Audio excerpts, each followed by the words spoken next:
नमस्कार, मी सोनाली. तुम्ही बघत आहात आपले बदलापूर. आता सध्या आपण बदलापूर पश्चिम स्मशानभूमी येथे आलेलो आहोत आणि याच ठिकाणची जी काही इलेक्ट्रिक शोधानी आहे ती गेल्या कित्येक दिवसांपासून बंद आहे आणि आज 4 ते 5 प्रेत जे आहे ते अंत्यसंस्कारसाठी इथे आलेले आहेत. मात्र त्यांना इथे तासन तास वाट जी आहे ती पाहावी लागते. आपण बघत आहोत संगीताताई जैनवनकर आणि रामदादा जगताप जे आहे ते इथे आलेले आहेत आणि नेमका जाब विचारण्याचा प्रयत्न करतायत की इथे काय विषय आहे, काय का बंद आहे. जर आपण बघितलं तर गॅसवर चालणारी जी काही सेवावाहिनी आहे ती बंद का आहे हा संतप्त प्रश्न विचारला जातोय. गेल्या 6 ते 7 महिन्यांपूर्वी हिचा उद्घाटन जे आहे ते करण्यात आलं होतं आणि असं सांगण्यात आलं होतं की जो काही लाकडांचा खर्च आहे तो आता सर्वसामान्यांच्या खिशाला परवडत नाही, तर ते इथे येऊन कुळगाव बदलापूर नगर परिषदेच्या अंतर्गत त्यांना ही फ्रीमध्ये जे आहे ते वापरता येईल. ही सेवा त्यांना फ्रीमध्ये आहे, परंतु ही बंद अवस्थेत आहे. मग एवढे रुपये खर्च करून जर ही गॅसवर चालणारी सेवावाहिनी इथे उद्घाटन हिचं करण्यात आलं तर ही अद्यापही बंद का आहे असा प्रश्न विचारला जातोय. आपण जर तिकडे बघितलं तर एकाच टायमाला 4 ते 5 प्रेत जे आहे सध्या त्यांच्यावरती अंत्यसंस्कार जो आहे तो केला जातोय आणि गर्दी सुद्धा आपण तिथे पाहू शकता. तेवढी गर्दी जी आहे ती आपल्याला पाहायला मिळते आणि जे काही सर्वसामान्य व्यक्ती आहे त्यांच्या खिशाला नाही परवडत 3,500 रुपये देऊन लाकडं घ्यावे लागतात आणि त्यानंतर जे पुढचा अंत्यसंस्कार करावा लागतो. चितेला अग्नी देण्यासाठी सुद्धा जर कुळगाव बदलापूर नगर परिषदेची सेवा काम येत नसेल तर बदलापूरकर जो काही टॅक्स भरतात, जो काही कर भरतात, मग नेमका त्याचा वापर तरी कसा केला जातोय. काय सांगाल दादा, त्याचा काही पाठपुरावा करत आहात का तुम्ही? काय सांगणार बदलापूरकरांना? आता सकाळी ना आमच्या प्रभागामधून एक अटॅकनी मुलगा गेल्यानंतर आम्हाला फोन आला. याच्या आधी मला संगीताताईला वेळोवेळी इथले फोन यायचे की अनेक इथे अडचणी आहेत, लोकांना मरण तरी व्यवस्थित स्वर्गवास लोकांचा झाला पाहिजे. आणि बदलापूरमध्ये मांजरली ही मला वाटतं मेन रहिवाशाच्या ठिकाणी एकच फार जुनी स्मशानभूमी आहे. बरोबर. अनेक वेळा करोडो रुपये ह्या डिझेल वाहिनीला, पहिली इलेक्ट्रिक वाहिनी होती, नंतर डिझेलमध्ये कन्व्हर्ट केली, आता गॅसमध्ये कन्व्हर्ट केल्यानंतर तिथं मोठ्या प्रमाणात गाजावाजा करून आमचे लोकप्रतिनिधी दिली, त्याचं उद्घाटन पण केलं. पण ती उद्घाटन झाल्यावर याच्यात बघायला कोणी येत नाही, कारण प्रत्येक प्रभागातली लोक असतातच ना, आपले नातेवाईक असतात, आपले काही जवळची लोक असतात. आम्ही इथं स्थानिक असल्यामुळे आम्हाला लगेच कळतं. आता 3-4 महिन्यांनी ही ट्रॉली बघा, ही आपण जेव्हा एखादा मयत येतो किंवा एखादं शव येतं त्याच्यावर ते टाकून देतात. ही ट्रॉलीची अवस्था बघा काय झाली.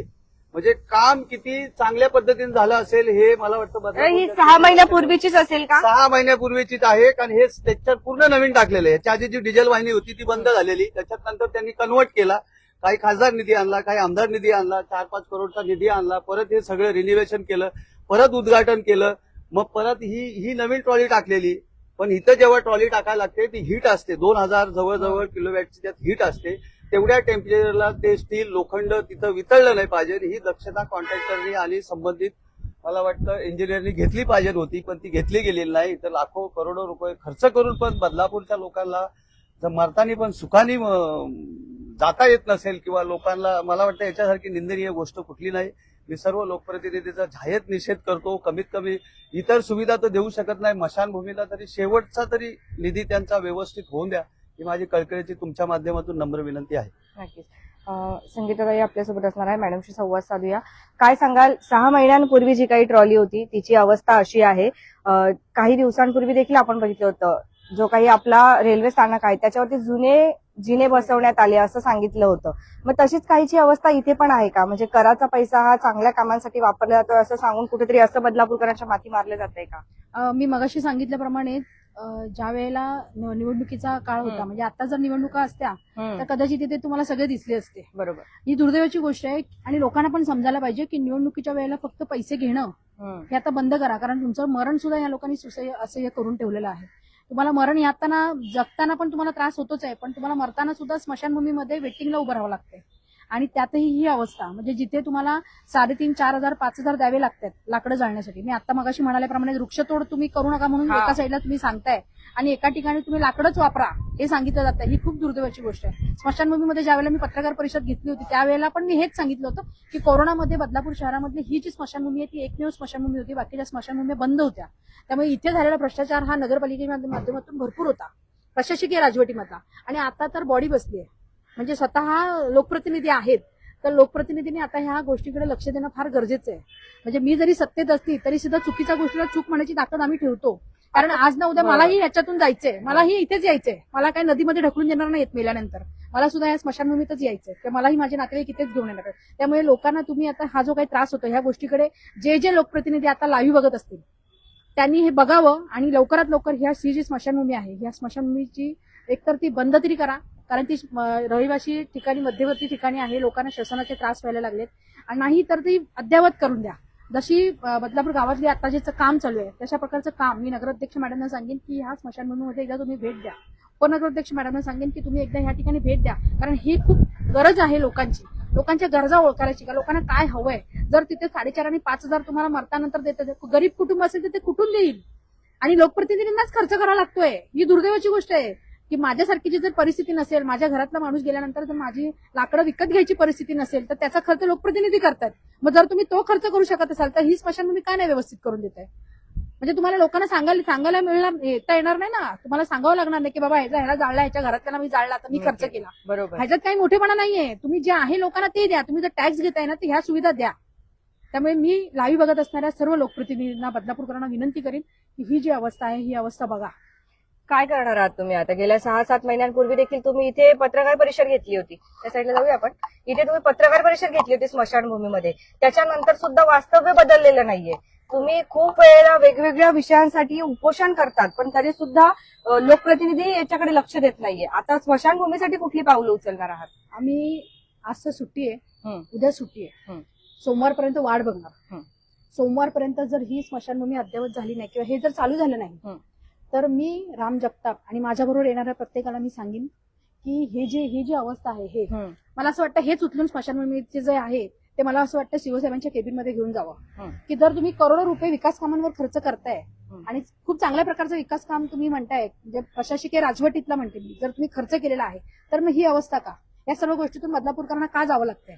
जर सोमवारपर्यंत इथे स्वतः मुख्याधिकाऱ्यांनी येऊन जर पाहणी केली नाही आणि हे जर चालू केलं नाही तर मंगळवारी आम्ही हेच फरफटत नेणार आणि नगरपालिकेत शिवसाहेबांच्या केबिनमध्ये नेऊन ठेवणार, आणि त्याला जे काय होईल त्याला सर्वस्व जबाबदार प्रशासक असतो. बदलापूरमध्ये प्रत्येक प्रभागात आम्ही फिरवण्यात येईल का हे कसं काम आहे, लोकांना मारताना पण व्यवस्थित प्रत्येक प्रभागात मी आणि संगीताताई दोघं जण मिळून गाडी लावून आम्ही फिरू आणि त्याच्यानंतर हे नगरपालिकेत नेऊन ठेवू.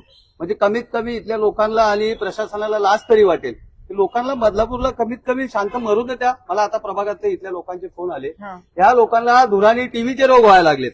आता आपला जेव्हा चालू होतं हे तुमचे न्यूज बघून मला 3-4 जणांचे कॉल आले की धुरामुळे काही लोकांना टीव्ही पेशंट निर्माण झालेत, या परिसरात लोकांना खोकल्याचे रोग वाढले, श्वासोश्वासाचे रोग वाढले. याच्याकडेही प्रशासनाने लक्ष देऊन मला वाटतं कायमस्वरूपी याचा तोडगा काढा. बघा मी आणि संगीताताई दोघे आम्ही समाजात काम करतो, कुठल्या पक्षाचं नाव घेत नाही. आमची एवढीच मागणी असते प्रशासनाला की तुम्ही कायमस्वरूपी नियोजन करून कामं करा, कायमस्वरूपी थुकलावीपणा कामं करू नका. तिथं जे थुक लावतात तिथंच आम्ही विरोध करतो. लोकांना वाटतं, मग इथल्या प्रतिनिधीला वाटतं की नाही आम्ही विरोध करतो, पण आमचा विरोध विकासाला नसतो. कायमस्वरूपी काम करा. आता जी पुराची परिस्थिती आली त्याच्यामुळेच आलेली आहे. ह्याच्या आधी आम्ही दोघं ओरडत असतो की तुम्ही कायमस्वरूपी काम करा, जेणेकरून इंग्रजासारखं 50-60 100 वर्षाचा विचार करून डीपीआर बनवा, 100 वर्षाचा विचार करून नियोजन बनवा, जेणेकरून त्या लोकप्रतिनिधीचं पुढे नावही घेतलं जाईल आणि लोकांना त्रासही होणार नाही. पण मला वाटतं कमिशनसाठी किंवा स्वतःच्या कमीत कमी 4-5 कामं तरी किती खर्च आलाय? काही माहिती काढली याची? करोडोंच्या घरात खर्च गेला असेल याचा? टेंडर होता तो. आतापर्यंत. हो कारण मला होतंय वाटतं काय की मेन गोष्ट काय आहे की खासदारांचा निधी येतो, हा. आमदारांचा निधी वापरला जातो, प्लस तुमचा नगरपालिकेचा आपण निधी वापरतो तो वेगळाच. मग हे जर सर्व करताय आणि हे आताच नाहीये, हे गेली अनेक वर्ष हेच चालू आहे. मग जर बदलापूर शहर वाढतंय तर त्या दृष्टीने आता जसं राम जगताप म्हणाले आमचा विकासाला विरोध नाहीये, बरोबर. पण तुम्ही कायमस्वरूपी काम करा. आज काम करायचं जसं मगाशी म्हणाल आपण एक्सिलेटरचं काम, सेकंड हँड जर एक्सिलेटर तिथे आणून ठेवलेले असतील जुने पुराणे तर तीच अवस्था होणार. जर लोकांना तुम्ही ब्रिटिशकालीन कामं बघा, आजही ते ब्रिज आणि हे पडत नाहीयेत. पण बदलापूरमध्ये होतंय काय, नुसतं त्यावेळेला निवडणुका आहेत म्हणून जोशमध्ये येऊन उद्घाटन केली आणि त्याच्यानंतर कारभार शून्य. ही काय परिस्थिती? आज 1-2 महिने झाले जवळपास आम्हाला कालपर्यंत लोकांचे फोन येत होते. आपलाच पैसा आहे, आपलाच पैसा आहे. आपण जो टॅक्स भरतो, म्हणजे आता मगाशी तुम्ही जसं म्हणालात की आम्ही सीओ साहेब स्वतः म्हणाले की आम्ही यावर्षी 70 कोटी रुपये केले आणि जमा केलं. पण त्याला काही अर्थ नाही ना. तुमची कामं कुठे दिसत आहेत? मग तुम्ही खोटीच बिलं काढताय का? तर मी जे मगाशी म्हणाली त्याप्रमाणेच स्मशानभूमीमध्ये पत्रकार परिषद ज्या वेळेला मी घेतली तर माझं म्हणणंही त्यावेळेला तेच होतं की तुम्ही काम कायमस्वरूपी करा, विकासाला आमचा विरोध नाही. राजकारण बाजूला ठेवून, कारण ह्या गोष्टी राजकारण करण्यासारखी गोष्ट नाहीये. ही मरण कोणाला चुकलेलं नाहीये, ह्या गोष्टीतून सगळ्यांना जायचंय. त्यामुळे ह्या गोष्टीवर आम्हाला तरी राजकारण करायचं नाही. मग सोमवारपर्यंत जर सीओ साहेबांनी इथे येऊन पाहणी करून जर हे काम केलं नाही तर मंगळवारी मी स्वतः, मग तुम्हाला काय पोलिसांना काय गुन्हे दाखल करायचे आहेत, काय प्रोसेस करायचे, तुम्हाला कोणाला बोलवायचं त्यांना आणा. मी कोणालाही ऐकणार नाही. मंगळवारी मी ही जी ट्रॉली आहे ही ट्रॉली सीओ साहेबांच्या केबिनमध्ये घेऊन जाणार. धन्यवाद. तुमच्या काही प्रतिक्रिया असतील तर नक्कीच येऊ द्या. बदलापूर शहरामध्ये खरोखर जगण्यापेक्षा मरणं कठीण झालेलं आहे. बदलापूरकरांचा कराचा पैसा जो काही जमा होतो, कमीत कमी तो चांगल्या मूलभूत सुखसुविधा जर देऊ शकत नसतील तर ज्या काही मरणाच्या वेळेस अंतिम क्षणाला ज्या काही सुखसुविधा असतात त्या तरी दिल्या पाहिजेत, अशी फक्त विनंती जी आहे ती केली जाते इथे. आणि तो बदलापूरकरांचा हक्क आहे असा बदलापूरकर आवाज उठवत आहे. तर या व्यतिरिक्त पण स्मशानभूमीमध्ये काही अडचणी अजून आहेत का? इथे खूप अडचणी आहेत. आता हे संडास बाथरूम बघा, त्याच्या आधी ह्याच्यावर एक आपण प्रोसेस चालू केलेली खत प्रकल्प, तोही बंद आहे. म्हणजे हे कशासाठी चालू करतात आमचं डोकंच नाही लागत. त्याच्यावर पण लाखो करोड रुपये खर्च केले होते.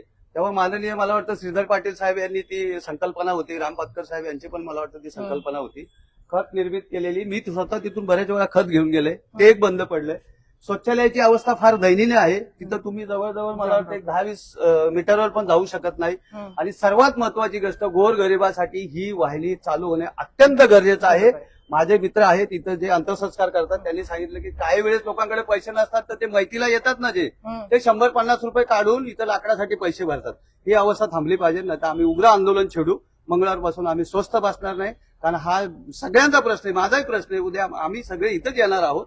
शेवटचा पर्याय आहे तो करोडपती असो गरीब असो, पण कमीत कमी गरीबाला मला वाटतं मरण तरी छान द्या, मरण तरी चांगलं द्या, त्याच्या नातेवाईकाला चांगलं वाटेल. या स्मशानभूमीमध्ये जे काही कर्मचारी काम करतात त्यांना देखील कित्येक महिन्यांपासून त्यांचा देखील पगार झालेला नाहीये असं बोलतात. त्यांचं देखील हातावरचं पोट आहे.